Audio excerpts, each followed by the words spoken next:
하나님께서는 모세와 선지자를 부릅니다.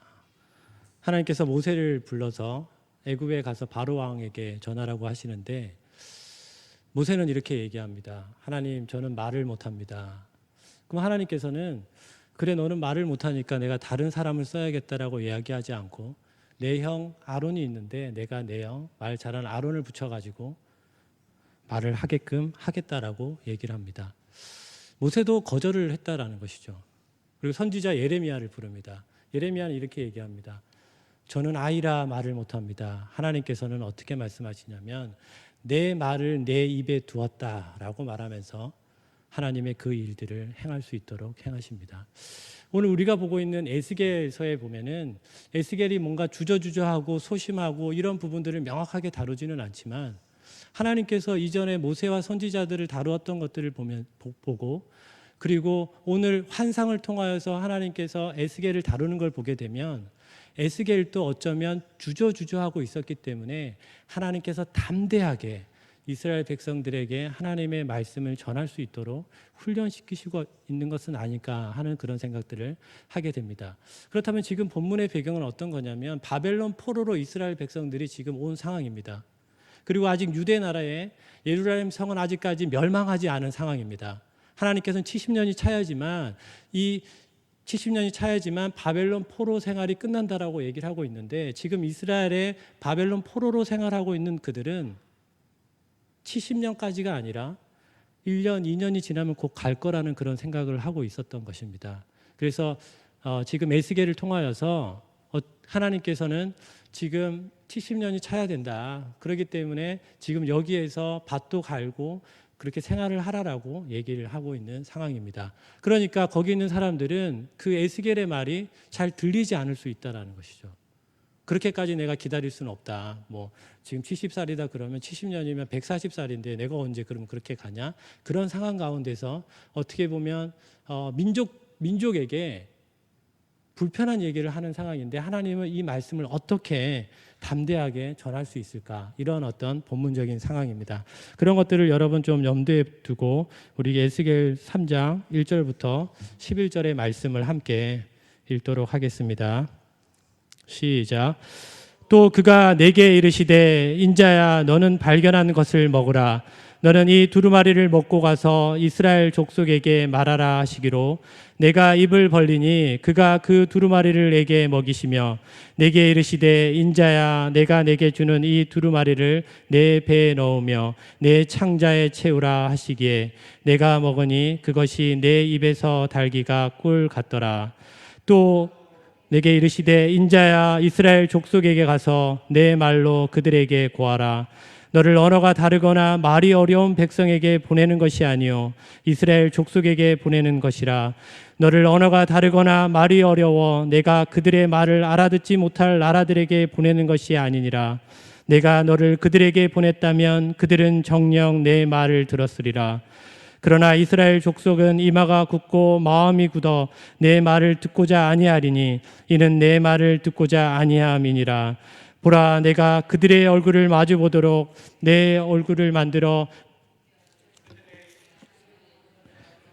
내 이마를 굳게 하였으되 내 이마를 화석보다 굳은 금강석 같이 하였으니 그들이 비록 반역하는 족속이라도 두려워하지 말며 그들의 얼굴을 무서워하지 말라 하시니라. 또 내게 이르시되 인자야 내가 내게 이를 모든 말을 너는 마음으로 받으며 귀로 듣고 사로잡힌 내 민족에게로 가서 그들이 듣든지 아니 듣든지 그들에게 고하여 이르기를 주 여호와의 말씀이 이러하시다 하라. 아멘. 우리 오늘 같이 에스겔 3장 1절부터 11절의 말씀을 보게 될 텐데 짧게 통성으로 하나님께서 오늘의 본문의 말씀을 통하여서 우리 개개인에게 하시고자 하셨던 말씀을 전하실 때 온전히 우리가 또 깨달을 수 있도록 이 시간 함께 기도하는 시간을 갖겠습니다. 함께 기도하겠습니다. 하나님 아버지 감사합니다. 오늘 에스겔서를 보게 됩니다. 하나님 이 본문을 통하여서 하나님 하시고자 하셨던 말씀을 우리에게 행하여 주시옵소서. 처음과 끝까지 성령님께서 주관하여 주시고 우리의 마음을 열어 주시사 하나님의 뜻이 무엇인지 분별하게 하시고 정말 먹는 사명자로서 또한 전하는 사명자로서 담대하게 전할 수 있도록 하나님 부르시는 어떤 곳에도 우리가 갈 수 있는 그런 사명자로서 우리가 다시 한번 서 있는 자리가 될 수 있도록 이 시간 가운데 역사하여 주시옵소서. 예수님의 이름으로 기도합니다. 아멘. 제가 지금 신학대학원에서 2학년인데 제가 1학년 때 학교에서 전도부장을 하게 되었습니다. 그래서 어떻게 하면 좀 전도를 할 수 있을까라는 생각을 하면서 저희 학교의 양지 그 면 쪽에 가서 전도를 해야 되겠다라는 생각을 하게 되었고, 좀 몇몇 사람들이 함께 동참했으면 좋겠다라고 해서 학기 중에는 또 전도하기가 또 쉽지 않은 상황이라서 저희가 그럼 어떻게 할까 고민하다가 수요일 날 채플 예배가 마치고 식사를 좀 거르고 금식을 하고 1시간 정도 전도하는 시간을 가졌습니다. 또 그런 어떤 전도하는 마음이 있는 사람들과 함께 하다 보니까 그 전도가 너무나 즐거웠습니다. 그러면서 조금씩 부흥이 일어났는데 저희가 차가 한 대밖에 없어가지고 더 사람들이 온다 하더라도 가기가 좀 쉽지 않은 상황이었습니다. 그래서 한 명이 못 가면 또 다른 사람들이 오고 뭐 이런 어떤 상황들이었었는데, 그러면서 학교에서는 우리 1학년들을 대상으로 전도 실습이 있어서 용인대 캠퍼스에서 전원이 다 이제 실습을 해야 되는데, 여러분도 아시다시피 전도한다는 것은 정말 쉬운 일들이 아닙니다. 그래서 전도사님이 또 어떤 고민을 하게 되냐면, 우리가 예수님의 어떤 복음을 전하는 것은 어렵지 않겠지만 처음에 어떤 말을 건네야 될까, 좀 이런 어떤 거절이 있었을 때는 어떻게 해야 될까, 이런 좀 어려움들이 있어가지고 제가 이제 이럴 때는 좀 이렇게 하는 것이 좀 편합니다. 이렇게 하면서 전도를 했던 기억이 있습니다. 그래서 용인대 캠퍼스에서 전도를 하면서 믿는 사람을 만나게 되었는데, 그날 이제 그 친구가 저한테 그런 얘기를 했습니다. 오늘 이렇게 복음을 전해주셔서 너무나 감사합니다. 저도 교회를 다니는데 다시 복음의 말씀을 다시 한번 보니까 너무나 감사합니다. 참 많은 위로가 되었습니다. 그런 얘기를 했습니다. 그래서 제가 전하는 모습을 보고 다른 이제 전도사님들도 좀 더 편하게 수월하게 했던 기억이 납니다. 제가 왜 이 얘기를 하냐면요, 하나님께서 에스겔을 다룰 때 하나님께서는 과연 어떻게 다루셨을까? 이스라엘 백성에게 하나님의 말씀을 전해야 되는데 단순하게 가라고만 하지 않고 하나님은 과연 어떻게 에스겔을 다루어서 하나님의 말씀을 정말 사명자로서 전할 수 있도록 다루시고 있을까? 오늘 그 본문을 지금 우리는 다루고 있습니다. 그래서 하나님께서는 먼저 먹는 사명자로서 이 에스겔을 만드십니다. 하나님의 말씀을 먹으라고 하시는 것입니다. 우리 3장 1절을 한번 보겠습니다. 3장 1절 제가 읽겠습니다. 또 그가 내게 이르시되 인자야라고 말합니다. 여기서 인자야는 하나님께서 에스겔을 부르고 있는 호칭입니다. 그러면서 이렇게 말씀하십니다. 너는 발견한 것을 먹으라. 너는 이 두루마리를 먹고 가서 이스라엘 족속에게 말하라 하시기로. 이 두루마리를 먹으라고 하십니다. 너가 두루마리를 먹고 이제는 이스라엘의 백성에 가서 전하라고 하십니다. 왜 하나님께서는 이 두루마리를 먹으라고 하셨을까요? 왜 하나님께서 이 두루마리를 먹으라고 하냐면, 이 말씀을 소화해야지만, 자신이 먼저 하나님의 말씀을 소화해야지만 자신의 백성에게 하나님의 말씀을 전할 수 있다는 것입니다. 여러분, 우리가 음식을 먹어서 음식이 소화가 돼야지 우리한테 피도 되고 살이 되는 것처럼 하나님의 말씀을 먼저 먹은 사람만이 하나님의 말씀을 전할 수 있다는 것입니다. 그래서 하나님께서는 하나님의 말씀을 먼저 먹게 하신다는 것입니다. 그리고 이렇게 말씀하십니다. 내가 입을 벌리니 그가 그 두루마리를 내게 먹이시며. 그리고 3절 우리 같이 함께 보겠습니다. 내게 이르시되 인자야 내가 내게 주는 이 두루마리를 내 배에 넣으며 내 창자에 채우라. 내 배에 넣으며 내 창자에 채우라고 합니다. 그럼 어떻게 될까요? 든든해집니다. 하나님의 말씀을 먹고 든든해집니다. 그러면서 이렇게 말씀하십니다. 내가 먹으니 그것이 내 입에서 달기가 꿀 같더라. 먹고 났는데 이 말씀이 너무나 달달하는 것입니다. 근데 여러분 한번 잘 생각해 보십시오. 정말 달았을까요? 2장 10절에 보면은 그 하나님의 그 두루마기의 그 말씀의 내용은 이렇습니다. 우리 한번 2장 10절을 보겠습니다. 그가 그것을 내 앞에 펴시니 그 안팎에 글이 있는데 그 이외 애가와 애곡과 재앙의 말이 기록되었더라. 애가와 애곡과 재앙의 말입니다. 그런데 이것을 먹었더니 꿀송이처럼 달달하고 합니다. 애가와 재앙과 애곡의 이 말은 하나님의 그 심판입니다. 그런데 어떻게 이것을 먹었는데 달 수가 있을까요? 하나님께서는 지금 그 하나님의 그 예루살렘 성을 심판하신다고 하십니다. 그리고 바벨론의 포로 생활에 와 있는 이들에게도 아직까지도 우상 숭배를 하고 있는 여전히 남아있는 그 죄악을 하나님은 해결하셨어야 합니다. 시간이 필요했습니다. 하나님에게는. 그런데 왜 이것이 꿀처럼 달까요? 우리는 지금 성경 66권을 보고 있습니다. 성전이 후에는 무너집니다. 그러나 우리가 예수님을 믿고 우리는 걸어 다니는 성전이 되었습니다. 하나님의 그 심판도 하나님을 정말로 신뢰하는 자에게는 달달하는 것입니다. 우리는 그러한 시대에 지금 살고 있다라는 것입니다. 여러분, 우리 일상 가운데서 이런 일들은 충분하게 일어납니다. 하나님의 말씀이 너무나 가혹하고 악독하고 때로는 어렵지만, 때로는 그것이 고난 같지만 돌아보니까 축복일 때가 너무나 많다는 것들을 우리는 경험할 수 있는 것과 마찬가지입니다. 그러면서 하나님께서는 두 번째로 이제는 에스겔을 어떤 사명자로 만드시고 계시냐면은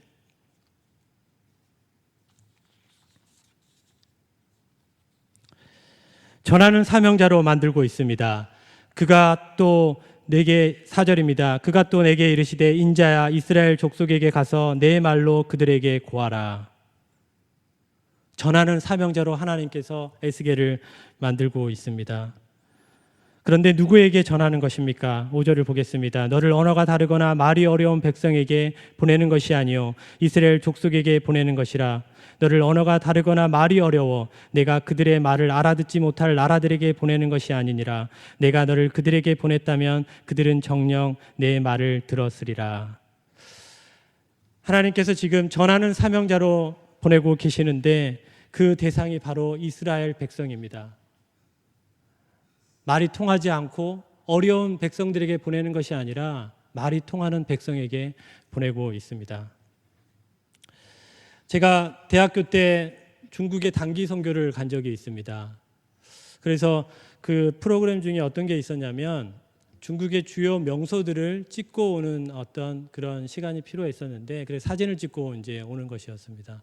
그래서 제가 이제 길을 좀 물어봐야 되는데 중국말로 길을 좀 여쭙겠습니다라는 말이 어떤 거냐면 칭원이라는 말입니다. 제가 길을 좀 물어보려고 합니다. 그래서 제가 몇 번 칭원이라고 얘기를 했는데 어느 누구도 거들떠 보지 않는 것입니다. 고개도 돌리지 않고 그냥 가는 것이었습니다. 그래서 저는 왜 이렇게 사람들이 좀 그렇게 고개를 보지도 않고 갈까? 나중에 제가 들었던 얘기인데 중국에는 성조가 이렇게 높낮이가 4가지가 있기 때문에 그거에 따라서 칭원이라는 말은 키스해 달라는 말도 되고 또 이런 말이 된다고 합니다. 길을 좀 여쭙겠습니다. 그런데 제가 했던 성조에서는 첫 번째 말로 들렸기 때문에 사람들은 그렇게 했다라는 것입니다. 그래서 저는 선교사님들을 보면 참 대단하다라는 생각을 합니다. 말이 통하지 않고 언어를 배워서 그들에게 복음을 전한다는 것. 그런데 왜 타지까지 가서 복음을 전할까요? 하나님이 부르셨기 때문입니다. 하나님이 부르셨기 때문에 언어를 배우고 복음을 전하는 것입니다. 그러나 오늘 본문에서는 하나님께서 우리가 굳이 바다를 건너서 가라고 지금 얘기하고 있는 부분들이 아닙니다. 오히려 그들은 그거를 듣는다라고 얘기를 합니다. 각자는 부르심이 다 다릅니다. 그래서 오늘은 하나님께서 이스라엘 백성에게 당신의 동족들에게 전하라고 하나님은 지금 말씀하고 있는 것입니다. 그런데 그들은 어떤 백성인가 우리가 같이 보도록 합니다. 7절입니다. 그러나 이스라엘 족속은 이마가 굳고 마음이 굳어 내 말을 듣고자 아니하리니 이는 내 말을 듣고자 아니함이니라. 8절입니다. 보라 내가 그들의 얼굴을 마주 보도록 내 내 얼굴을 굳게 하였고 그들의 이마를 마주 보도록 내 이마를 굳게 하였으되 내 이마를 화석보다 굳은 금강석 같이 하였으니 그들이 비록 반역하는 족속이라도 두려워하지 말며 그들의 얼굴을 무서워하지 말라 하시니라.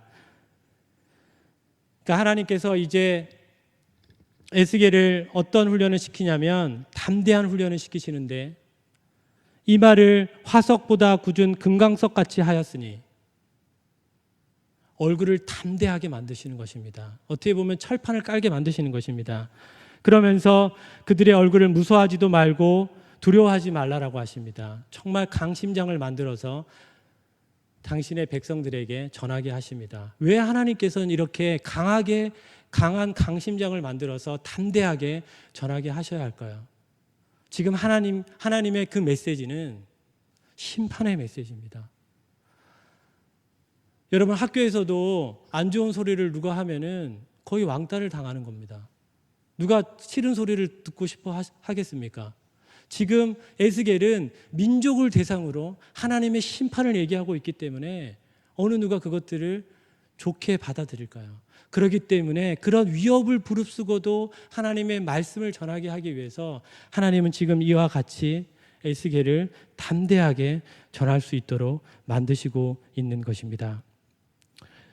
이스라엘 백성은 어느 정도 독한 백성이었냐면요. 11절을 우리가 함께 보겠습니다.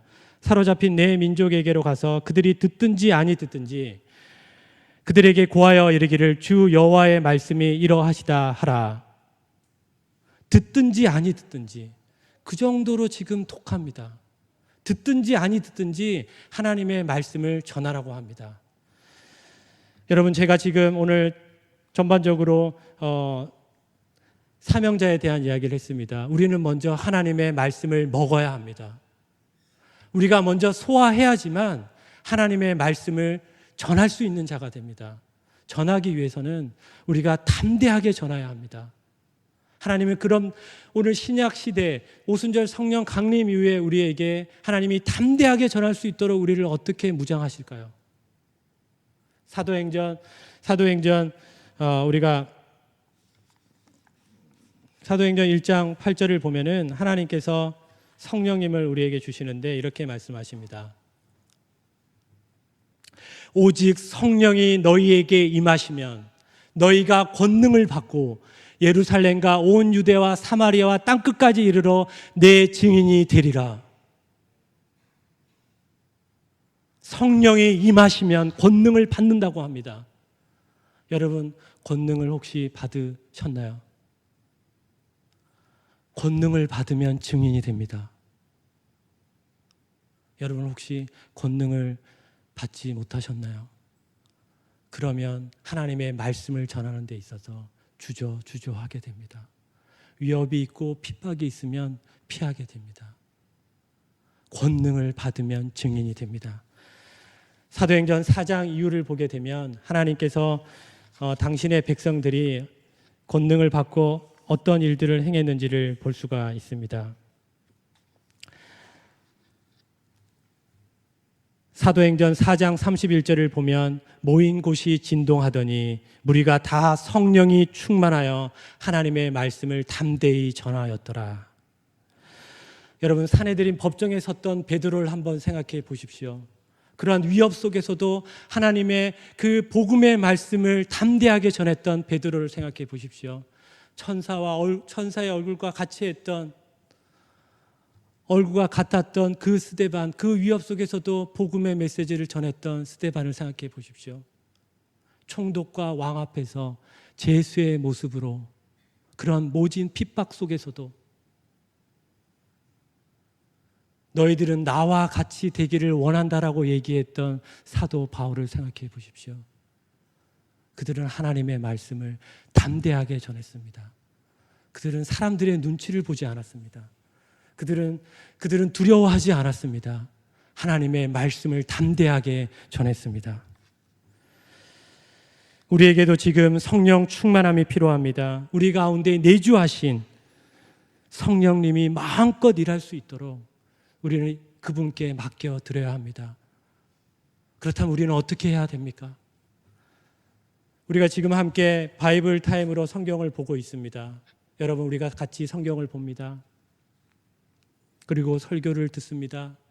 그리고 청년들은 또 설교 이후에 성경 공부를 하게 됩니다. 여러분, 하나님의 말씀을 보면서 우리의 죄를 위하여서 아무런 죄 없으신 그분이, 그 예수님이 오셔서 우리를 제사함해 주셨다는 것에 여러분 감격하고 있으십니까? 그러면 여러분들은 하나님의 말씀을 먹은 사람입니다. 그래서 이 말씀을 내가 전하지 않고는 견딜 수 없는 그런 뜨거운 마음들이 일어나고 있습니까? 그러면 여러분은 하나님의 말씀을 먹은 사람입니다.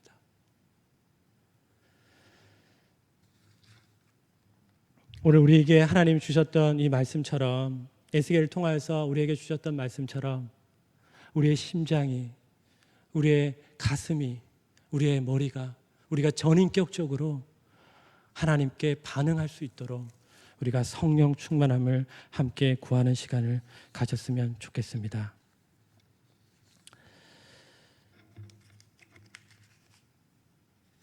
제가 한 예화로 설교를 마치려고 합니다. 북한에서 사선을 건너왔던 북한 사람들이 있었습니다. 그들은 중국으로 갔습니다. 너무 배가 고팠고 너무나 모진 핍박 때문에 너무 힘겹게 목숨을 걸고 건너왔습니다. 그런데 그곳 가운데 복음을 전하는 하나님의 사람들이 있었습니다. 그래서 그들에게 이렇게 얘기했습니다. 하나님은 당신을 사랑하십니다. 하나님은 죽기까지 당신을 사랑하십니다. 이 말을 들었던 북한 사람들은 그냥 바로 고꾸라진다고 합니다. 그리고 이들은 조직을 결성합니다. 어떤 조직이냐면 예수 제자들의 조직입니다. 다시 북한으로 가려고 하는 사람들입니다. 왜 갈까요? 복음을 전하기 위해서 그들은 다시 그런 모진 핍박과 위협 속으로 죽음을 각오하고 다시 가는 것입니다. 그들이 5가지 수칙을 정했는데 2가지 수칙을 제가 얘기하려고 합니다. 첫 번째 수칙이 바로 이겁니다. 예수를 믿게 되면 핍박이 있다. 그 핍박은 우리에게 긍지와 기쁨이다. 2번째로 예수를 믿게 되면 고난이 반드시 있다. 우리는 각오해야 된다. 그리고 그들은 갑니다. 여러분, 왜 그들이 목숨을 걸고 다시 자신의 조국으로 가서 복음을 전하려고 할까요? 성령님이 그들을 사로잡은 것입니다. 성령에 이끌린 것입니다. 그러니까 죽음을 걸고서라도 다시 목숨을 걸고 자신의 땅으로 돌아가서 죽더라도 그 복음을 전하겠다고 하는 것입니다. 오늘 우리에게도 에스겔을 하나님께서 무장했던 것처럼 우리가 먼저 하나님의 말씀을 먹어야 합니다. 우리가 소화해야지만, 하나님 말씀에 우리가 감격해야지만 우리가 정말 죽어가는 사람들을 향하여서 나가서 우리가 외칠 수가 있습니다. 소돔성에 한 예화가 있습니다. 우화입니다. 그곳 가운데 한 할아버지가 있었습니다. 그래서 어떤 사람이 왔습니다. 할아버지, 왜 이렇게 외치십니까? 어느 누구도 변화하지 않습니다. 왜 하나님의 말씀을 이렇게 외치십니까? 그때 이 할아버지가 얘기했습니다. 아무도 변화하지 않는다 하더라도 나는 외친다. 왜냐하면 내가 외쳤기 때문에 나는 소돔 사람과 같이 되지 않기 때문이다. 내가 외쳤기 때문에 내가 산다. 내가 외쳤기 때문에 나는 건재하다. 여러분, 우리가 잃어버린 영혼을 향해서 그 상대방이 사는 것일 수도 있지만 내가 외치기 때문에 내가 살고 있는 것입니다. 내가 외치지 않는다면 어쩌면 우리는 세상 사람들과 닮아가고 있는 모습이 될지도 모릅니다. 이제 추석이 다가옵니다. 우리는 가까운 사람들을 만나게 됩니다. 여러분, 그들에게 하나님의 이 구원의 메시지를 꼭 전해주시기를 바랍니다. 그래서 여러분, 오늘 우리 함께 기도할 터인데 성령 충만을 달라고, 그리고 다가오는 추석 가운데 이제 여름도 이제 끝나가고 그 선선한 이제 가을이 다가오는데 전도하기 너무나 좋은 계절입니다. 여러분 또 직장에서 또 삶의 터전 가운데서 꼭 이 구원의 메시지를 여러분의 입술을 통하여서 여러분의 행동을 통하여서 하나님이 하나님 되심을 꼭 증거해 주시기를 바랍니다.